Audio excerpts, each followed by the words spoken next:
In this video, we'll cover how to manually add shipment information, such as carrier and tracking number, to an order in Flxpoint. Now, usually the goal is to have this automated, but if a situation arises where you need to manually add this information, we've made it possible to do so. We'll start logged into Flxpoint, navigate to our orders page.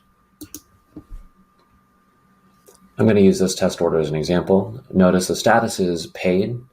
We've fully processed it, so sent the purchase order to the source. We don't have any shipment information yet to sync back to our sales channel and customer. So I'll open the order. Just take note that the PO that's been generated for this order is 1010.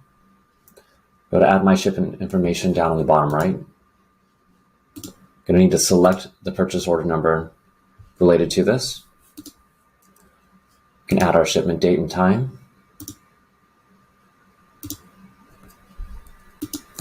Put in our tracking number.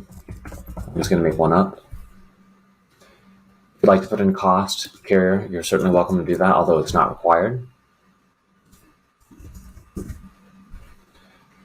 And you'll select the items that you're adding in the shipment information for and the quantity shipped.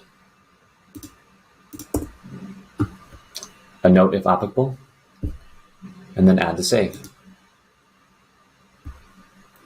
Now notice the information we provided shows here, method, carrier, tracking number, and also if we go back to our orders page, I'll now see that this has been closed and its status is fully shipped.